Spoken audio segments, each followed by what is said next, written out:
جب ساری دنیا سوئی ہو، ساری دنیا، اور بستر بھی گرم ہو اور نیند بھی پورا غلبہ کر رہی ہو، اور اچانک گھنٹی بجے دماغ میں، آنکھ کھلے، گھڑی پہ نظر پڑے، 3:30 4 بجے کا پیغام گھڑی بتائے، اور کوئی چڑھتی جوانی والا اٹھ کے وضو کرے، اور جب وہ مصلی کھول کے بچھائے تو مدینے والے محبوب کہتے ہیں کہ ہر نماز پہ رب ثواب دیتا ہے، اور جو اٹھ کے تہجد کی نماز پڑھے اسے دیکھ کے تو رب مسکراتا ہے، جو اس کی شان کے لائق ہے، جو اس کی شان کے لائق، وہ مسکراتا ہے، خوش ہوتا ہے کہ میرا بندہ تہجد میں اٹھ گیا، وہ مسکراتا ہے۔ کاش ہماری صبحیں کبھی اپنے مالک کے نام ہو جائیں۔ رسول کائنات نے فرمایا، رب کریم فرماتا ہے جب میرا بندہ ہاتھ اٹھاتا ہے نا تو مجھے حیا آتی ہے کہ میں خالی کیسے لوٹا دوں اس کے، اتنے بڑے بادشاہ کی بارگاہ میں۔ او بھائی، لوگوں سے عزتیں تلاش کرتے ہو تو وہ کیا تمہیں عزت دیں گے؟ وہ تو کل اچھا کہتے ہیں، پرسوں برا کہنے لگ جاتے ہیں۔ لوگوں کے سامنے گڈ بک میں آنا چاہو گے تو وہ تو سویرے تمہارے بارے میں کچھ کہیں گے، شام کچھ اور کہیں گے۔ اپنی روحانی زندگی آباد کریں، اپنے مصلی کو وقت دیں، اور دنیا سے چھپ کر، اس موبائل کو بند کر کے، اور اپنے آپ سے بھی چھپ کے اور تنہا ہو کے، چھپا کے سارا کچھ اپنے آنسو اپنے رب کی بارگاہ میں پیش کریں، اس کے حضور حاضری دیں۔ سنو نا ترمذی کی حدیث، اور اسے یاد رکھنا، نبی پاک علیہ السلام نے فرمایا اپنے دکھ لوگوں کے سامنے نہ بیان کرنا، سیٹھوں نوابوں کو نہ بتاتے پھرنا، دنیا داروں کے سامنے جا کے نہ رونا کہ میں تکلیف میں ہوں۔ فرمایا اگر دنیا داروں کو دکھ بتاؤ گے رب تمہیں کبھی غنی نہیں کرے گا، اور لوگ ہیں کہ الٹا مذاق اڑائیں گے۔ آپ کی جس سے بڑی پکی یاری ہے نا، پکی، وہ تب تک پکی ہے جب تک آپ نے 50,000 مانگا نہیں، اور جس وقت آپ نے کہہ دیا کہ میں مجبور ہوں میری مدد کر تو پھر ختم ہو گئی دوستی۔ لوگوں کی تعلقات آپ کے ساتھ تب تک ہیں جب تک آپ ان سے کوئی ضرورت وابستہ نہیں کرتے۔ کریم محبوب فرمانے لگے بندوں کے سامنے دکھ نہ بیان کرنا، اللہ تجھے کبھی غنی نہیں کرے گا۔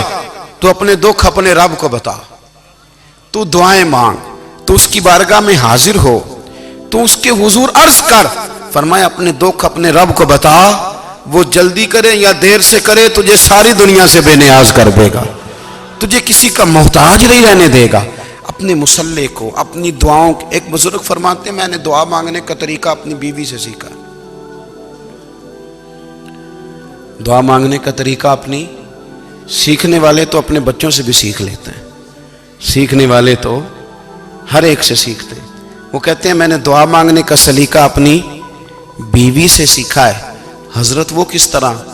فرمانے لگے میری بیوی نے نا مجھے کوئی کام بتایا، کچھ پیسوں کی ضرورت کے لیے کہا، تو میں نے اسے کہا کہ بھئی ابھی میرے پاس نہیں ہے، کچھ دنوں میں آتے ہیں تو میں دے دوں گا۔ عورتوں کی عادت ہوتی ہے وہ بار بار یاد کراتی ہیں، 2-4 دنوں کے بعد پھر اس نے کہا حضرت وہ میں نے کہا تھا کچھ پیسے، میں نے اسے کہا کہ ابھی میرے پاس نہیں ہے، کچھ دنوں میں ملتے ہیں تو میں تمہیں دے دوں گا۔ اس نے کچھ دنوں کے بعد پھر کہا حضور وہ میں نے کچھ پیسے کہے تھے۔ فرماتے میں نے ڈانٹ دیا، میں نے کہا کہ کیا تو روز مجھے شرمندہ کرتی ہے، کہا نا میرے پاس نہیں ہے، ہوں گے تو دے دوں گا، تو روز یاد کراتی ہے۔ فرماتے ہیں اس نے پہلے تو میری ڈانٹ کو سہا، پھر میرے سخت جملوں نے اس کی آنکھوں میں آنسو پیدا کر دیے، پھر اس نے اپنے آنچل میں اپنے اس دکھ کو سمیٹا، اور پھر اس نے ایک جملہ کہا تو میں رو پڑا، اور مجھے اپنے رب سے مانگنے کا طریقہ آ گیا۔ مجھے کہنے لگی حضرت جی آپ نے ڈانٹ دیا میں نے سہ لیا، پر آپ ہی میرے شوہر ہیں، بتائیں نا آپ سے نہ کہوں تو میں کس سے جا کے کہوں۔ فرماتے ہیں میں رو پڑا، اور میں کھل کے رویا، اور میں تڑپ کے رویا، اور پھر میری سسکیاں بند گئیں۔ تو مجھے کہنے لگی آپ کو کیا ہوا؟ میں نے کہا مجھے بھی دعا مانگنی آ گئی ہے، جب میں اسے کہوں گا نا اللہ تو ہی میرا رب ہے، میں تجھ سے نہ کہوں تو میں کس سے جا کے کہوں؟ میں کیوں کسی بندے سے سوال کروں؟ میں کیوں کسی دنیا دار سے کہوں؟ میں تیرے بندوں کا، نیک بندوں کا وسیلہ لے کے، تیرے محبوب کی غلامی لے کے تیری بارگاہ میں آیا، تجھ سے نہ مانگوں تو کس سے مانگوں؟ سمجھ آ گئی ہے جب میں اس رنگ میں مانگوں گا تو پھر رب میرے اوپر بڑا ہی فضل فرمائے گا، وہ میرے اوپر بڑی رحمت کرے گا، وہ میرے لیے آسانیاں کرے۔ عزیز دوستو، ہم اس طرح کرنے لگ گئے ہیں کہ ہم نے نا اپنے تعلقات پر اعتماد کرنا شروع کر دیا ہے. میرے تعلقات بہت ہیں. ہم نے اپنی دولت پر اعتماد کرنا شروع کر دیا ہے. میرے پاس دولت بہت ہے. ہم نے اپنے علم پر، اپنی شہرت پر اعتماد کرنا شروع کر دیا ہے کہ میرے پاس فلاں چیز بہت ہے. یاد رکھنا، جب بے نیاز اپنی صفت بے نیازی دکھاتا ہے تو بڑی بڑی دولتوں والے مجبور نظر آتے ہیں. بھائیو، جب انسان کا رشتہ اپنے مالک کے ساتھ ہوتا ہے پھر تو غم بھی کچھ نہیں کہتے، پریشانیاں بھی کچھ نہیں کہتی. پھر تو زندگی صبر والی، پھر تو زندگی توکل والی، پھر تو زندگی بھروسے والی. پھر انسان اپنے آپ کو رسوا نہیں کرتا.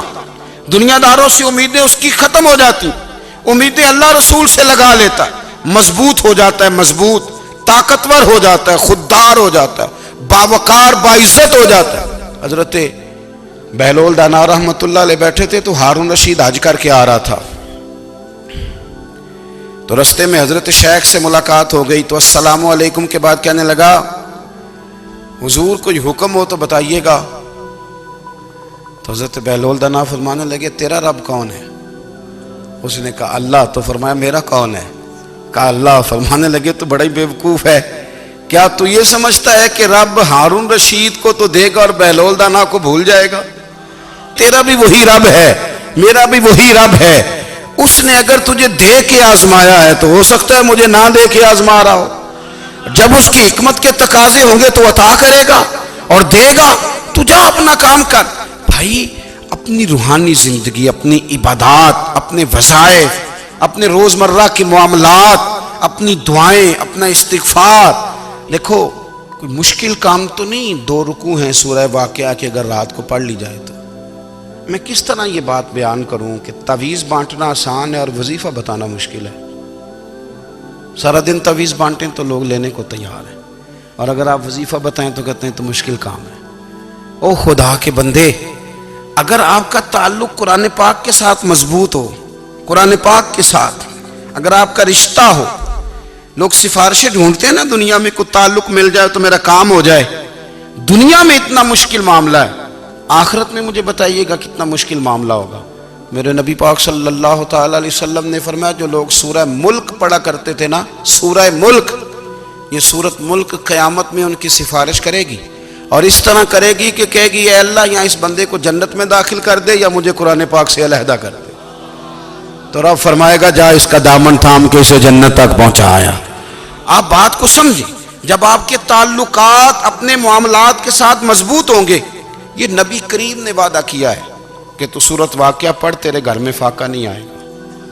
حضرت عبداللہ ابن مسعود رضی اللہ تعالیٰ عنہ بیمار تھے تو حضرت عثمان غنی رضی اللہ تعالیٰ عنہ تیمارداری کے لیے تشریف لے گئے اور جا کر کے کہا کہ آپ بڑے بیمار ہیں، آپ کی بیٹیاں زیادہ ہیں، میں چاہتا ہوں کہ خزانے میں سے کچھ مدد کروں. تو سیدنا عبداللہ ابن مسعود رضی اللہ تعالیٰ عنہ اٹھ کے بیٹھ گئے اور کہنے لگے، امیر المومنین، اللہ آپ کو میری طرف سے، میری بیٹیوں کی طرف سے بہتر صلہ دے. میری بیٹیوں کو کسی خزانے کی ضرورت نہیں، میں نے انہیں خزانہ دے دیا ہے. کہا جناب آپ نے کون سا خزانہ دیا ہے، میں آپ کے مالی معاملات کو جانتا ہوں. تو فرمانے لگے، امیر المومنین، میرے نبی کریم نے فرمایا ہے جو سورت واقعہ پڑھے اسے کبھی فاقہ نہیں آتا. میں نے بیٹیوں کو یاد کرا دی ہے، یہ خزانہ میں نے انہیں دے دیا ہے. وہ سارے والدین سنیں جو بیٹیوں کے لیے پریشان رہتے ہیں. حضرت عبداللہ ابن مسعود نصیحت کر رہے ہیں، فرمانے لگے میں نے سورت واقعہ یاد بھی کرا دی ہے، پڑھنے کی عادت بھی ڈال دی ہے. حضور نے فرمایا ہے جو سورت واقعہ پڑھے اسے فاقہ نہیں آتا. کہنے لگے چاند تو اپنی جگہ چھوڑ سکتا ہے، سورج گر سکتا ہے، تارے ٹوٹ سکتے ہیں، پر مدینے والے رسول کی بات غلط نہیں ہو سکتی. حضور نے فرمایا فاقہ نہیں آئے گا تو انشاءاللہ کبھی بھی نہیں آئے گا. کرنے کا کام یہ ہے کہ ہم اپنے معاملات، اپنی عبادات، اپنی دعائیں، کبھی 10 منٹ عادت ہو جائے نا دعا مانگنے کی علیحدہ سے رات کو. حضور نے فرمایا جو فرض نماز کے بعد دعا مانگے اللہ اس کی قبول کر لیتا ہے. نبی پاک صلی اللہ تعالی علیہ وسلم نے فرمایا اللہ مسافر کی دعا قبول فرماتا ہے. حضور نے فرمایا اللہ مظلوم کی دعا قبول فرماتا ہے. حضور نے فرمایا بیمار سے دعا کراؤ اللہ اس کی دعا قبول فرماتا ہے. میرے نبی پاک نے فرمایا ماں باپ جب بھی اولاد کے لیے ہاتھ اٹھائیں، ویسے تے بلے شاہ تو آسمانی اڈ دیے ہی پھڑ دیں،